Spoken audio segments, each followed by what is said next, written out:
ठीक है जी, चलिए तो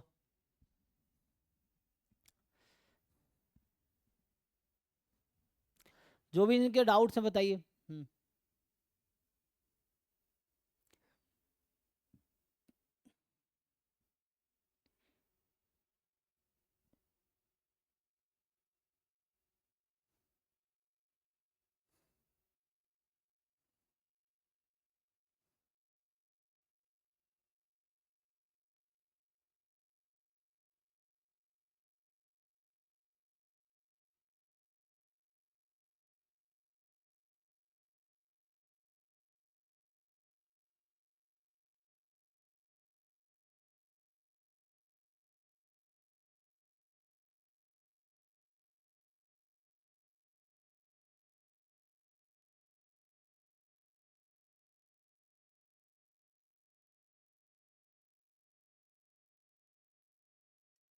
हाँ जी, क्या कंटिन्यू करें बताओ, अभी क्या करना है?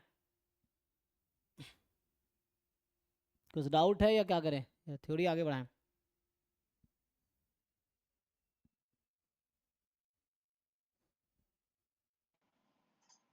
सर एक क्वेश्चन सेंड की हुई थी। हम्म। तो ये जो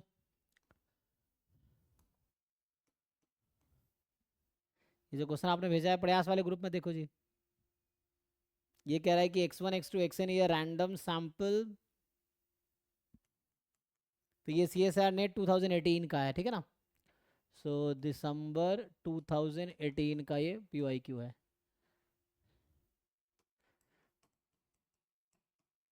ये आपका IID रैंडम सैंपल मतलब IID, ठीक है। Uniform theta comma theta plus 1 है, थीटा रियल नंबर है, और आपको ऑर्डर स्टैटिस्टिक्स पता ही है।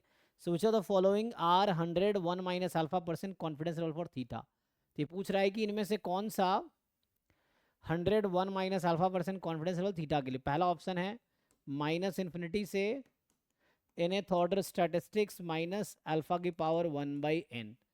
तो मान लो इसको चेक करना है कि ये 101 माइनस अल्फा, तो सिंपल क्वेश्चन है ना, इसमें क्या करना है आपको, you have to find the probability theta more than minus infinity less than, definition पता है ना कॉन्फिडेंस लेवल का। सो थीटा को इसमें होने की क्या प्रोबेबिलिटी है, ये प्रोबेबिलिटी निकाल सकते हो, बताओ। अगर ये प्रोबेबिलिटी निकालो, और अगर ये ऑप्शन 1 माइनस अल्फा आ गया आंसर, सो अगर ये 1 माइनस अल्फा ये प्रोबेबिलिटी आ गई, इसका मतलब है कि दिस इज करेक्ट ऑप्शन। अगर नहीं आया दिस इज फॉल्स ऑप्शन। बताओ, तो ये प्रोबेबिलिटी निकाल पाओगे? हाँ सर, निकाल तो रहे थे बट सॉल्व नहीं हो रहा था। क्यों नहीं सॉल्व हो रहा है? यहाँ से क्या होगा, एक्स आई माइनस थीटा का डिस्ट्रीब्यूशन क्या होगा बताओ? यूनिफॉर्म 0 1। यूनिफॉर्म 0 1। तो मुझे बताओ nth order statistics minus theta का डिस्ट्रीब्यूशन क्या होगा? Beta first kind n comma हाँ, बीटा फर्स्ट काइंड n,1। ठीक, तो यहाँ वैसे बना लो इसको। तो यहाँ से मेनली तो हमें इसमें इंटरेस्ट है, तो इसका तो कोई दिक्कत है नहीं, तो मेनली मुझे ये प्रॉबिलिटी निकालनी, हमें यहाँ पे एक्सन के बारे में सोचना है। तो यहाँ से आ जाएगा nth order statistics minus theta, बस इसको कंसीडर करो, ये तो ऑब्वियस है बाउंड, ठीक है। तो इसको ठीक से कंसीडर करो, मतलब ये कहना चाह रहा हूँ कि यहाँ से theta less than nth order statistics minus alpha की पावर 1/n, ये प्रॉबिलिटी निकाल लो।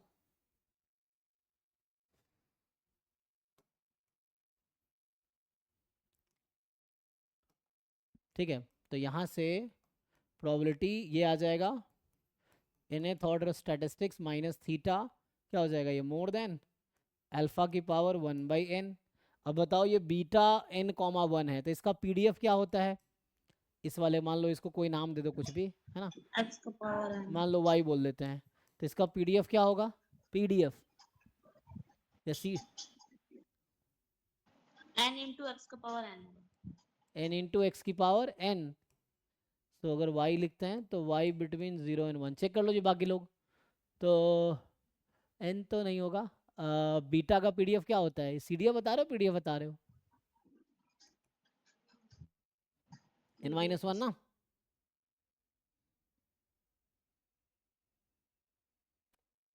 बीटा अल्फा बीटा का पीडीएफ क्या होता है? 1/बीटा अल्फा कॉमा बीटा एक्स की power alpha minus one, one minus x की power beta minus one. Yes. तो यहाँ क्या बनेगा?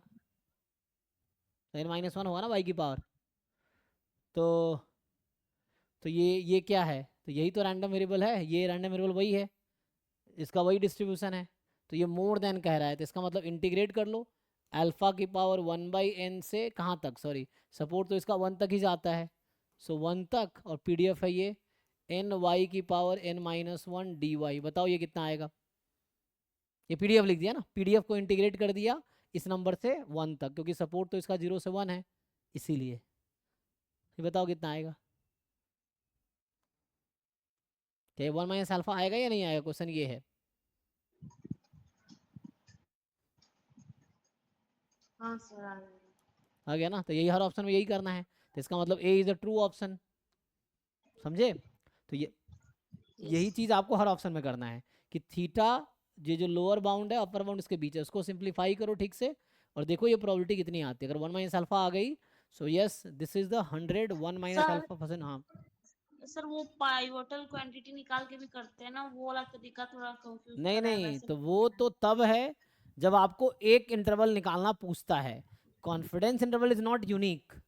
तो वो जो आपका हम्म। होता था कि नॉर्मल में या एक्सपोनेंशियल में कोई एक कॉन्फिडेंस इंटरवल निकालना है, तो वो पाइवोटल से जाते थे।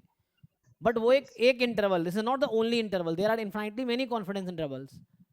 तो ऑप्शंस में चार दिया है, पूछा है कौन कौन सा कॉन्फिडेंस इंटरवल है, तो आपको डेफिनेशन से जाना पड़ेगा। तो थीटा है ना, तो तुम सिंपल, वो यूनिक थोड़ी है, वो तो सिर्फ एक तरीका था किसी एक इंटरवल निकालने का, but that is not the only interval, है ना, ये है। तो तो तुम्हें सर इसका जो पाइवोटल क्वांटिटी होगा वो एक्स माइनस थीटा का जो डिस्ट्रीब्यूशन है वही ना होगा? जरूरत ही नहीं पाइवोटल क्वांटिटी का यहाँ पे, हमें इसमें हाँ, पाइवोटल क्वांटिटी का कोई नीड नहीं है। सर वो पता है हमको, लेकिन पूछ रहे थे एक्स्ट्रा ऐसे। नहीं नहीं, पाइवोटल क्वांटिटी क्या होता है? जिसका डिस्ट्रीब्यूशन किससे फ्री हो जाए। तुम, पैरामीटर हाँ से तुम ये ले सकते हो, फ्री। अगर चाहो तो ले सकते हो। क्या होता है वैसा, है ना, function of random sample and parameter जिसका डिस्ट्रीब्यूशन पैरामीटर से फ्री हो जाए, तो वैसे है, you can consider this if you want. Hmm. Okay sir. तो ये है ना, this is 100 one minus alpha percent confidence interval for theta. बताओ इसका क्या डेफिनेशन है? यही तुम्हें चारों ऑप्शन में लगाना है। बताओ इसका ये डेफिनेशन है कॉन्फिडेंस इंटरवल का, क्या आएगा? याद है? ये कब बोलेंगे ये कॉन्फिडेंस इंटरवल है थीटा का, this. So what is the probability difference? Of T theta का T1 से T2 का 1 माइनस अल्फा के बराबर है। हाँ, तो यही तुम्हें हर ऑप्शन में करना, मैंने पहला ऑप्शन के लिए आपको करके दिखाया है, सेम चीज़ें आप एवरी ऑप्शन के साथ कीजिए। जिसका वन माइनस अल्फा आएगा वो करेक्ट ऑप्शन है, नहीं आएगा तो नहीं है। बाकी बताइए जी, और किसी को कुछ पूछना है? कोई क्वेश्चन है किसी को पूछने के लिए नेट का पीवाईक्यू में से? मतलब नेट का पेपर सॉल्व कर रहे हो ना, एग्जाम निकालना है, सॉल्व करो और देन पूछो, डाउट है तो। ये है, और नहीं है तो बहुत अच्छा, डाउट नहीं है तो इसका मतलब तुम्हें सब आता है।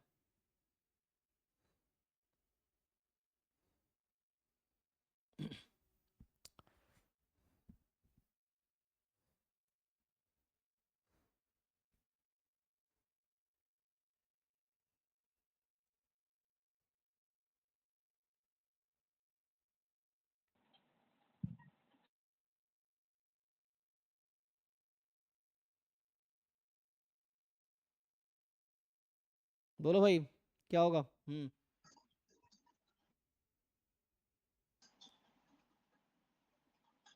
सर अभी सेंड किए हैं, थ्योरी टाइप ही है, लेकिन मुझे इसका सेकंड वाला ऑप्शन सही कैसे है,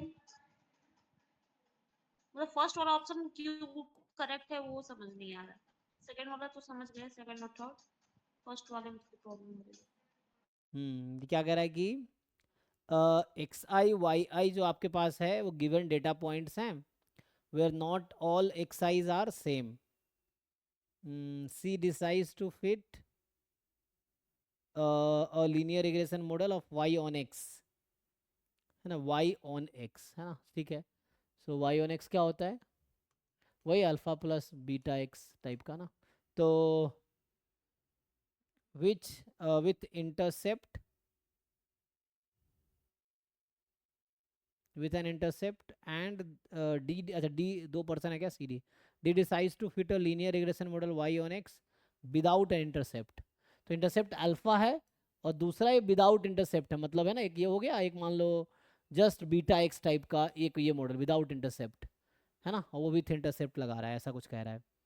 So let x bar y bar be the sample mean of x and y respectively. Which of the following statement regarding the two fitted models are not necessarily true? कौन सा जरूरी नहीं है true हो, है ना. So it's not necessarily true कह रहा है. So both the fitted regression lines will pass through the point x bar y बार. तो पहला तो ट्रू स्टेटमेंट हो गया ना. हमें पूछा है कौन सा फॉल्स स्टेटमेंट है, यही ना. तो पहला स्टेटमेंट क्या है. हाँ सर वही पहला वाला ट्रू स्टेटमेंट है तो उसे तो नहीं लगाएंगे, बट आंसर में 1 2 3 तीनों ऑप्शन दिए हैं. Not necessarily true. तो इसमें क्या होगा कि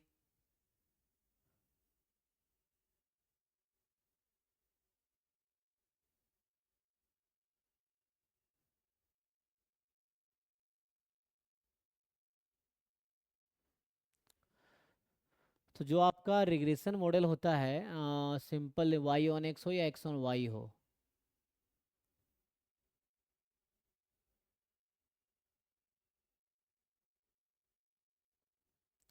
तो मतलब 1 2 नॉट नेसेसरली ट्रू है, ऐसा कह रहे हो आप ना. So x i's and y eyes.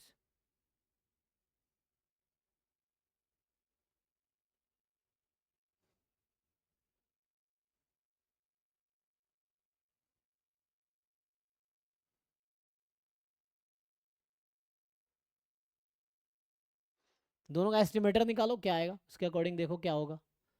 तो वो तो निकाल लोगे ना, एस्टिमेटेड तो आ जाएगा. मेनली यहाँ पे आपको सिर्फ एक एस्टिमेटर चाहिए बीटा हैट, यहाँ पे दोनों आएगा, ठीक है. लेकिन हमें पूछा नेसेसरली ट्रू, जरूरी नहीं है ट्रू हो.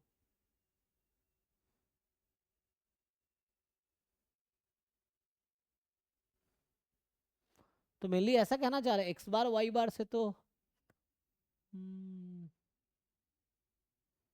अच्छा फिटेड मॉडल की बात कर रहा है ना. एक्चुअली क्या होता है कि ये जो लाइन है वैसे ये तो है ना उसे पास करेगी.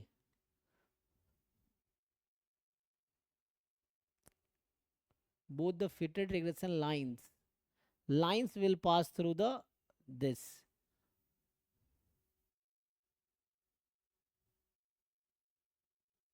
है ना. तो जैसे फिटेड में क्या होता है y बराबर ये ना alpha hat plus beta hat y i is equal to this, यही होता है.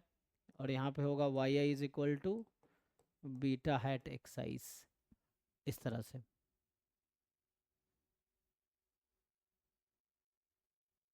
है ना. यहाँ पे प्लस.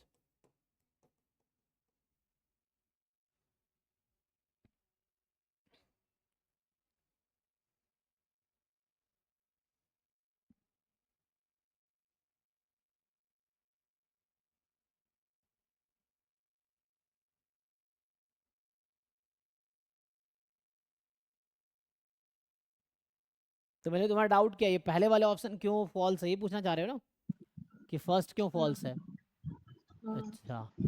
अब वैसे तो हम ये जानते थे कि लीनियर रिग्रेशन मॉडल में जो है एक्स बार वाई बार से पास करता है, बट यहाँ फॉल्स क्यों है, कुछ बीच में ऐसे कंडीशन है क्या कि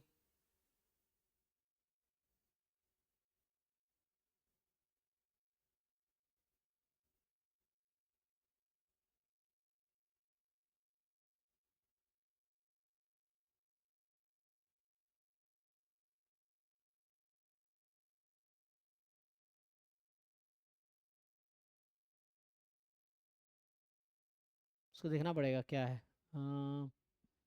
इसमें.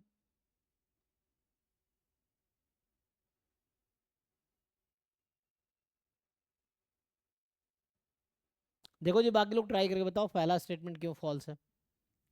होना तो ट्रू चाहिए।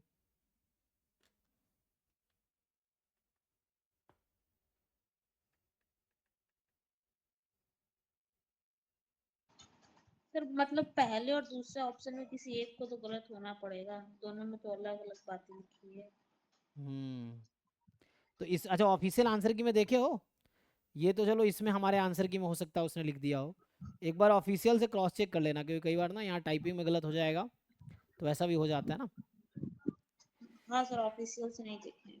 क्योंकि वो चेक करके देख लेना क्या वैसे ही है, क्योंकि कई बार यहाँ मान लो उसने गलत देख लिया, पता है ना, कई बार देखते हो हम कभी बार दूसरे क्वेश्चन का देख लेते हैं, तो मान लो गलत टाइप कर दिया उसने, तो ऐसा भी हो सकता है कि टाइपिंग में गलत हुआ हो। तो उससे देख के फिर तुम इंश्योर कर सकते हो कि क्या है।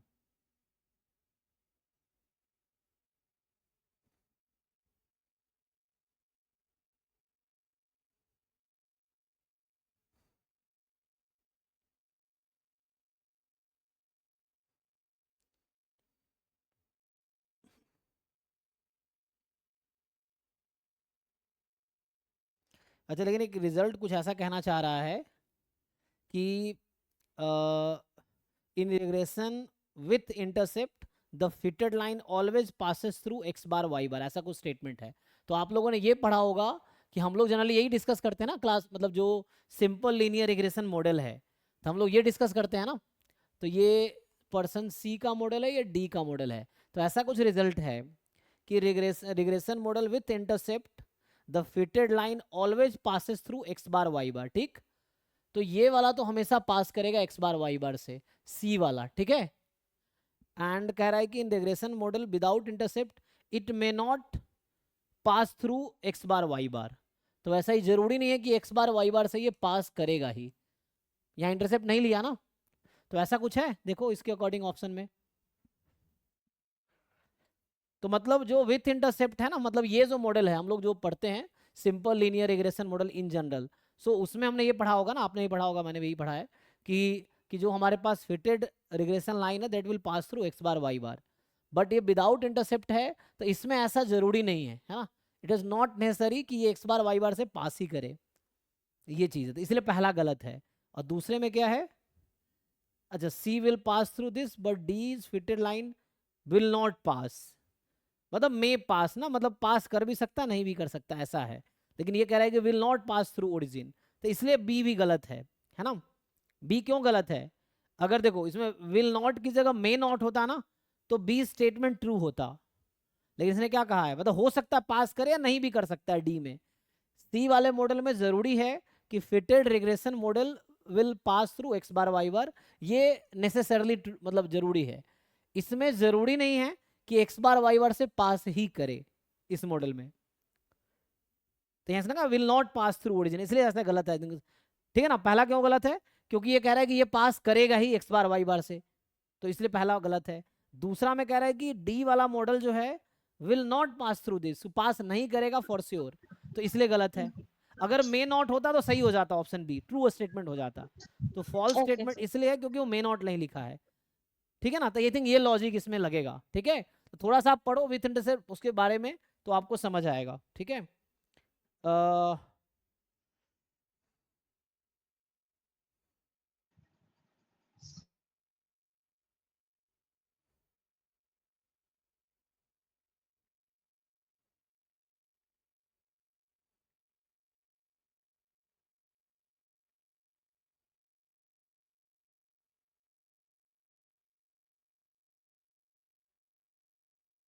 मतलब थोड़ा मुझे देखना पड़ेगा इसका पीछे क्या रीजन है, प्रूफ देखना पड़ेगा, है ना।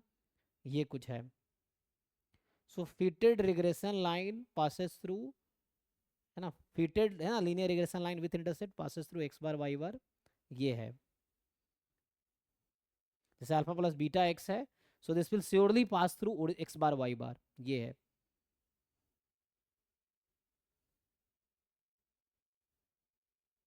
क्योंकि जब लिस्ट स्क्वायर एस्टिमेटर आप निकालते हो ना, तो आई थिंक इसके थ्रू आता ना, वाई बराबर y bar alpha hat beta hat x bar, इस तरीके से फिट कर सकते हो तुम। तो इसी से आता है अल्फा हैट, आपको याद होगा ऐसे ही आता है, वाई बार माइनस बीटा हैट एक्स बार।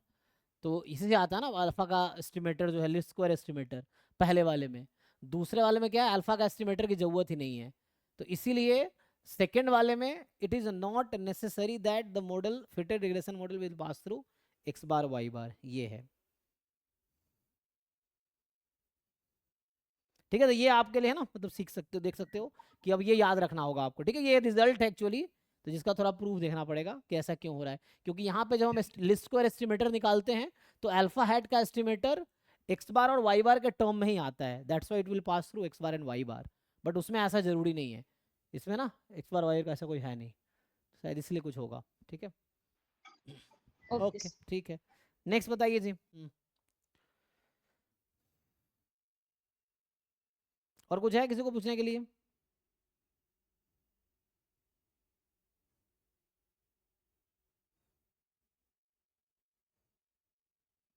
कुछ नहीं है तो आगे मैं कुछ थ्योरी लिखा दूँ इन्वेंट्री वाले का। इन्वेंट्री में क्या था कि इसमें मेनली जो है कुछ बेसिक टर्म्स हैं, जैसे हम लोग अभी तक डिस्कस कर रहे थे ना इसका थ्योरी।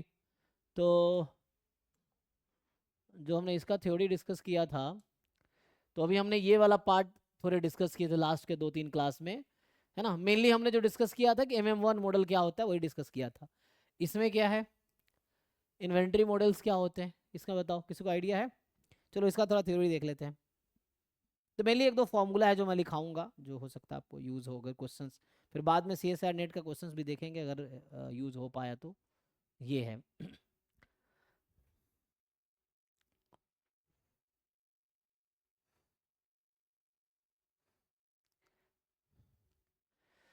तो इन्वेंट्री मॉडल्स में क्या होगा, मैं बस ऐसे लिखा देता हूँ। तो यहाँ पे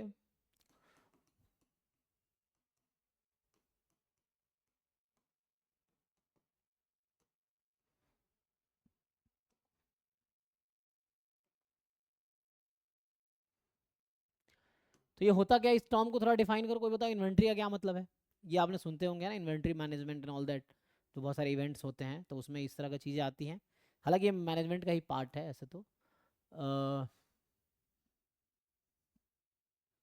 अगर डेफिनेशन आप देखोगे ना, तो it involves the management of stock और समथिंग, है ना, ensuring the optimal balance between supply and demand, all that, इस तरह का डेफिनेशन है इसका।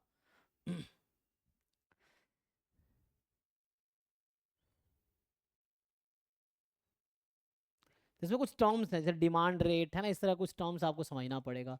तो इसमें कुछ टर्म आता है डिमांड रेट, मान लो इसको मैं डी से डिनोट करूंगा। सो डिमांड रेट है, इसको कैसे डिफाइन करोगे, तो the rate at which the inventory is consumed, इस तरह का डेफिनेशन है इसका। तो एक तो डिमांड रेट का टर्म आएगा, दूसरा टर्म ऐसे एक टर्म है ऑर्डरिंग कॉस्ट, है ना, ऑर्डरिंग कॉस्ट, क्योंकि ये कहीं ना कहीं मैनेजमेंट या बिजनेस से रिलेटेड है इन्वेंट्री, तो उस तरह की चीज़ें इसमें आएंगी। तो हाँ, जैसे क्विंग थ्योरी में ये था सिंपल, वहाँ पे जो हम ये देख रहे थे, है ना, ये जो क्विंग मॉडल था, तो मेनली वो क्यू से रिलेटेड, जो हमारे पास कोई बिजनेस है ना, तो जहाँ पे क्यू है या वेटिंग है, सर्विस है, उससे रिलेटेड था वो चीज़ें। यहाँ पे ये इन्वेंट्री से रिलेटेड है, तो इसमें कुछ इस तरह के टर्म्स आएंगे, डिमांड रेट क्या है, ये ऑपरेशन रिसर्च का पार्ट है एक्चुअली। तो ऑर्डरिंग कॉस्ट, जिसका मान लो नोटेशन अगर मैं यूज़ करूँ, कुछ भी यूज़, मान लो एस या समथिंग यूज़ कर सकते हैं। तो ऑर्डरिंग कॉस्ट का क्या डेफिनेशन है, सिंपल है, जिस कॉस्ट पे आप कोई चीज़ ऑर्डर करते हैं, है ना, ये है the cost incurred each time an order is placed, है ना। सो ये ऑर्डरिंग कॉस्ट एक टर्म आएगा, फिर इसमें एक और टर्म आता है होल्डिंग कॉस्ट। सो ये क्या है, क्योंकि फॉर्मूला इसी के टर्म में आया, कुछ आपसे कुछ क्वांटिटीज गिवन होंगी, कुछ पूछा जाएगा, तो इसके टर्म में कुछ फॉर्मूला है, तो जो आपको हो सकता है याद रखना पड़ेगा, जो लोग ये करना चाहते हैं ये पार्ट, है ना। तो इसे इस तरह कुछ टर्म आएगा, होल्डिंग कॉस्ट, मान लो एच से डिनोट करते हैं। से होल्डिंग कॉस्ट क्या है, तो what is definition of holding cost, तो इसका जो डेफिनेशन है actually, the cost of holding 1 unit of inventory for a certain period of time. जैसे स्टॉक के टर्म में आप समझ सकते हो, है ना, कोई स्टॉक खरीदा और होल्ड करके रखा हुआ है आपने, तो वो जो होल्डिंग कॉस्ट है, इस तरह से। तो जो डेफिनेशन इसमें लिखता है कि the cost of holding 1 unit of inventory for a certain period of time. Then ऐसे ऑर्डर क्वांटिटी, तो जैसे ये एक टर्म आएगा ऑर्डर क्वांटिटी, तो मान लो इसको मैं क्यू से अगर डिनोट करूँ, सो ऑर्डर क्वांटिटी का क्या डेफिनेशन है, तो सिंपल है कि कितने क्वांटिटी आप ऑर्डर कर रहे हैं, नंबर ऑफ क्वांटिटी, है ना।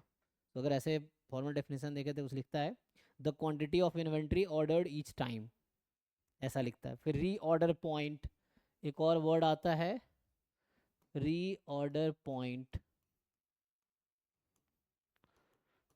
अब देखना पड़ेगा CSR नेट पे कैसे क्वेश्चन आते हैं। सो मान लो ROP लिख दिया, रीऑर्डर पॉइंट।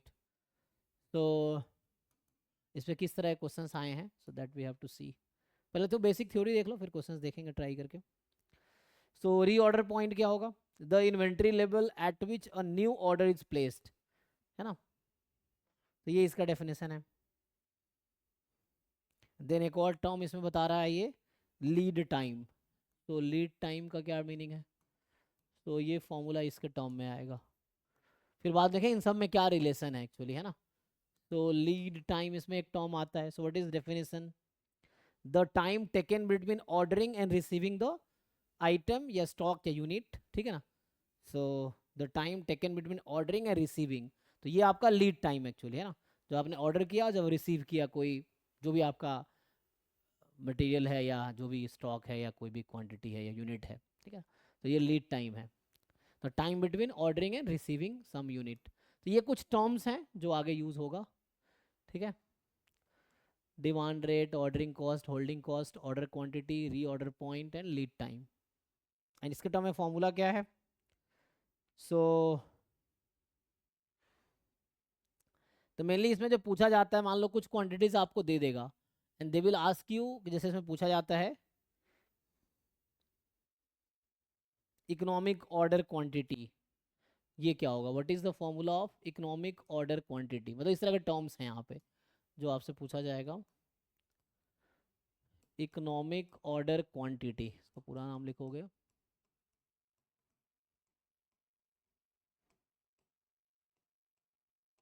ये है। तो ये क्या होता है? What is this economic order quantity?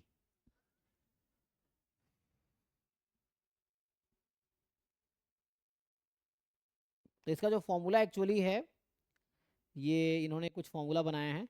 तो इसका जो फॉर्मूला बनाया गया रूट अंडर ये जो EOQ है, ठीक है ना। तो इसकी जो इसको इन्होंने फॉर्मूला बनाया है कि this is root under 2 time, ठीक है, 2 इंटू डी इंटू एस। अब डी एस क्या है ना, 2 into d into s upon में एच। तो ये मतलब ये एक क्वांटिटी मतलब टर्म है जिसका डेफिनेशन क्या है या फॉर्मूला क्या है। सो इकोनॉमिक ऑर्डर क्वांटिटी क्या होगा? तो यहाँ पे 2 into d into S. So what is meaning of D in this formula, what is meaning of S and what is meaning of H? तो यहाँ जो हमने लिखा हुआ है कि वही आई थिंक डिमांड रेट, यही जो यहाँ पे लिखा है हमने। तो आपको मान लो क्वेश्चन में क्या होगा, कोई बेसिक सा क्वेश्चन अगर होगा उसमें क्या होगा, आपको डिमांड रेट दे देगा, ये आपका एस मैंने ऑर्डरिंग कॉस्ट दे देगा, एच आपका होल्डिंग जो आपके बस कॉस्ट दे देगा। अब पूछेगा बताओ इकोनॉमिक ऑर्डर क्वांटिटी की वैल्यू क्या है, तो ये फॉर्मूले से निकल जाएगा ना। इस तरह कुछ टर्म है। तो ये वही है डिमांड रेट एंड दूसरा जैसे ऑर्डरिंग कॉस्ट पर ऑर्डर, ये जो एस है ऑर्डरिंग कॉस्ट है पर order, ordering cost per order. And जो एच है वो है आपका holding cost per unit. So this is holding cost per unit per year या पर टाइम, है ना, पर पीरियड, पर यूनिट पर पीरियड, पीरियड ईयर है या मंथ है उस पर डिपेंड करेगा। सो पर पीरियड। तो एक टर्म इसमें से पूछा जाएगा EOQ, इकोनॉमिक ऑर्डर क्वांटिटी की वैल्यू क्या है। तो ये आपको फाइंड करना होगा। इसमें कोई क्वेश्चन ही बना सकते हैं हम लोग कि मैं ऐसा कोई क्वेश्चन लिखूं, जैसे क्वेश्चन है कि a company sells 10,000 unit of a product per year and has an ordering cost of 100 rupees per order and annual holding cost is 2 rupees per unit, the find the optimal order quantity. अगर मैं question लिखूँ मान लो इस पर, तो वैसा होगा। तो मेनली क्या होता है, लैंग्वेज प्रॉब्लम होगा। तो आपको खुद से आइडेंटिफाई करना होगा क्या गिवन है और क्या फाइंड करना है, क्योंकि इससे लैंग्वेज प्रॉब्लम ही होगा इसमें। अगर मैं लिखूं जैसे इसमें क्वेश्चन है कि अ कंपनी सेल्स, ठीक है, 10,000 यूनिट्स ऑफ अ प्रोडक्ट, ठीक है, पर ईयर। अच्छा, so company sells 10,000 unit of a product per year, ठीक है, और कह रहा है कि has an ordering cost of rupees 100 ordering cost of ₹100 per order, ठीक है, ₹100 पर ऑर्डर, ठीक है। इसके बाद एंड आगे कह रहा है an annual holding cost is ₹2, ठीक है। सो annual holding cost is ₹2 per unit, per unit. तो आपसे पूछ रहा है कि find optimal order quantity. 1000 unit, कितना आएगा? 1000 यूनिट। अच्छा, ठीक है ना, वो आ जाएगा ना, इजी है। तो मेनली ये होता क्या एक्चुअली, ये चाहता क्या है करना इसमें, तो ये मेनली है ना, इसमें मेनली क्या होता है कि it is design to minimize the total cost of ordering and holding inventory, है ना, इस तरह से ये कुछ चाहता है। तो ये सिंपल है, इसमें कुछ खास है नहीं, तो आप जस्ट पुट करेंगे और आपका आंसर आ जाएगा। तो हमें पूछा है इकोनॉमिक ऑर्डर क्वांटिटी, तो जैसे फॉर्मूला लिखाया था हमने 2 time D into S upon H, यही था। तो आप देखेंगे कि बस इसकी वैल्यूज़ क्या है, इससे आप निकाल लेंगे। यहाँ पे फॉर्मूला आपके पास है, डिमांड रेट देख लीजिए क्या है, ऑर्डरिंग कॉस्ट पर ऑर्डर क्या है, होल्डिंग कॉस्ट पर यूनिट पर पीरियड क्या है, मतलब पीरियड मतलब ईयर हो सकता है, तो एनुअली हो जाएगा उस तरह से। सो यहाँ पे इस क्वेश्चन में अगर हम लोग देखें कि क्या क्या गिवन है तो पुट कर दीजिए, है ना। तो यहाँ पे डी क्या है, एस क्या है और एच क्या है, पहले ये हमें आइडेंटिफाई करना होगा इसमें से, फिर आ जाएगा आंसर, है ना। सो तो डी था डिमांड रेट, डिमांड रेट क्या है, तो कितना सेल करता है, यही डिमांड है। तो डिमांड क्या 100, 10,000। एस क्या है, एस क्या था हमारे पास, S was ordering cost per order, तो ऑर्डरिंग कॉस्ट पर ऑर्डर ये है ₹100, ठीक है। तो ऑर्डरिंग कॉस्ट जो आपके पास है ये है ₹100। एच क्या है, होल्डिंग कॉस्ट पर यूनिट, और एनुअल था पर पीरियड, तो ये ₹2 पुट कर लो, आ जाएगा आंसर। तो मतलब कुछ खास है नहीं, बेस आपको आइडेंटिफाई करना है, एक तो फॉर्मूला पता हो और दूसरा आप आइडेंटिफाई कर सको चीज़ों को। सो 2 इंटू जो भी है 10,000 इंटू 100 एंड अपॉन में, सॉरी हाँ, टू टू टू तो कट ही जाएगा, तो देख लो कितना है 6, तो जो आपने निकाल ही लिया है, ठीक है, 1000 आ जाएगा। तो मतलब सिंपल है, आपको बस पुट करना है इसमें, मतलब और मुश्किल क्वेश्चंस भी आएंगे, अभी बिगिनिंग लेवल में मैं थोड़े आसान क्वेश्चन लिख रहा हूँ, तो ये है, तो इस तरह से कुछ पूछ लेगा। और भी कुछ टर्म्स हैं इसमें, जैसे रीऑर्डर पॉइंट का फॉर्मूला क्या है ना। So what is formula of reorder point, तो इसमें पूछेगा आपसे कि रीऑर्डर पॉइंट, है ना, जिसको हमने ROP लिखा है, रीऑर्डर पॉइंट, तो इसका जो फॉर्मूला लिखा जाता है कि reorder point determines when to place the order to avoid stock outs, है ना, taking into the account the lead time. तो मेनली इसका जो फॉर्मूला है D into l, so where D क्या था एंड L क्या था। सो D हमने क्या नोटेशन लिए थे, demand rate, so D was demand rate and L क्या है, this is the lead time, ठीक है। तो ये है आपके पास। अब फिर से कोई क्वेश्चन ऐसा होगा जहां पे आपको डिमांड रेट दे देगा, लीड टाइम दे देगा, पूछेगा बताओ रीऑर्डर पॉइंट क्या होना चाहिए, है ना। और रीऑर्डर पॉइंट क्या है, मेनली ये क्या चाहता है, तो बोलता है रीऑर्डर पॉइंट डिटरमिन करता है कि when to place the order to avoid the stock outs, है ना, ये है taking into account of the lead time, यही है। सो वैसे कोई क्वेश्चन दे देगा कि मान लो कंपनी कंज्यूम्स, जैसे क्वेश्चन है a company consumes 100 units per day and has a lead time of 5 days, so what is the reorder point. जैसे मैं अगर बेसिक क्वेश्चन लिखूं इसमें, तो इस तरह से पूछ लेता है कि मतलब कुछ नहीं है इसमें, बस पुट करें basic, just formula based straight forward question लिख रहा हूँ मैं, कि जैसे बोल रहा है कि a company consume 100 units per day, ठीक है, एंड कह रहा है कि and has lead time of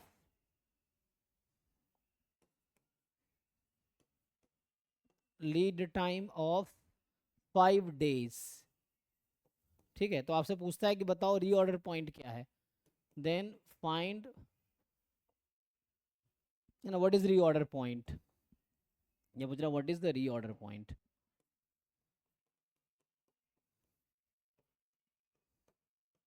तो इसमें कुछ है नहीं, बस आपको ठीक से आइडेंटिफाई करना है कि क्या क्या दिया है। तो इसमें जो डिमांड रेट है, कितना डिमांड है जो कंज्यूम कर रहा है ना, तो 100 यूनिट्स। एंड लीड टाइम क्या है बता दिया, 5 दिन। तो आपसे पूछा है री ऑर्डर पॉइंट, तो कहता है डिमांड रेट इनटू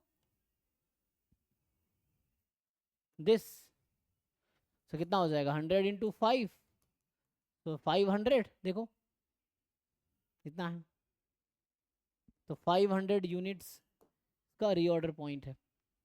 सो मतलब रीऑर्डर जो होगा सो 500 होगा।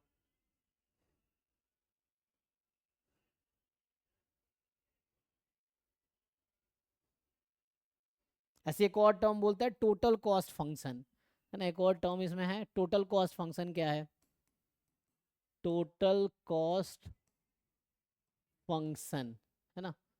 सो ये क्या होगा, मान लो TCF बोल दो या TC, ठीक है। सो टोटल कॉस्ट फंक्शन क्या होगा इसका,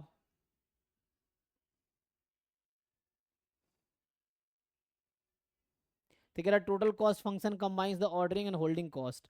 तो इसका जो फॉर्मूला एक्चुअली जो दिया गया है वो कुछ ऐसा है, D into s upon Q plus Q into H upon 2। अब फिर से वही है, ये सब क्या है, what is D, so where D तो वही था डिमांड रेट, डिमांड रेट, ठीक है। S क्या है, ऑर्डरिंग कॉस्ट पर ऑर्डर, ठीक है, ordering cost per order. And Q क्या है, ऑर्डर क्वांटिटी,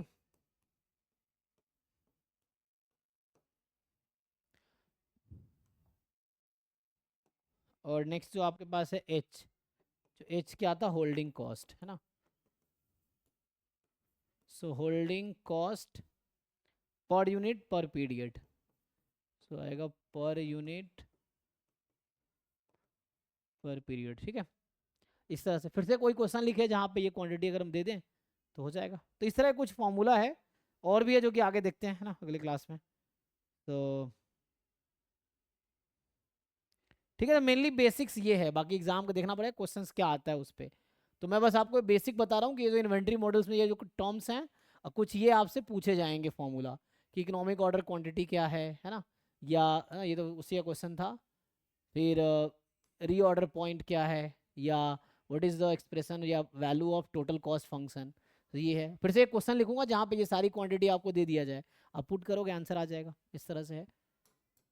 तो आई थिंक अभी के लिए इतना ही है, ठीक है ना। तो हम यही बस ये बेसिक हम लोग डिस्कस कर रहे थे, तो अभी मैं इतना बस आपको इंट्रोड्यूस कर रहा हूँ। नेक्स्ट क्लास में मैं अभी यहाँ से स्टार्ट करूँगा थ्योरी। तो ये वाला पार्ट जो है स्टेडी स्टेट क्या है ये देखेंगे, ठीक है ना। कि इसमें मेनली हमें क्या देखना है कि स्टेडी स्टेट सॉल्यूशन क्या है, मतलब स्टडी सॉल्यूशन क्या है for the queuing models MM1 with limited waiting space, MMC with limited waiting space and MG1। तो मेनली एक टर्म डिस्कस करना है स्टेडी स्पेस सॉल्यूशन क्या होता है, और फाइंड करना है corresponding to different queuing models, ठीक है। तो ये आगे देखेंगे। अभी कुछ पूछना है किसी को, कोई क्वेश्चन है, कोई डाउट पूछना हो?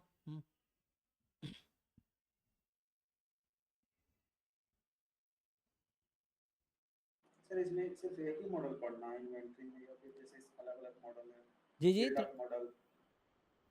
बिल्डअप मॉडल, शॉर्टेज मॉडल, वो सब नहीं पढ़ना है क्या? कर सकते हैं लेकिन इतना जरूरत नहीं, मुझे लगता है नेट में इतना पूछता होगा।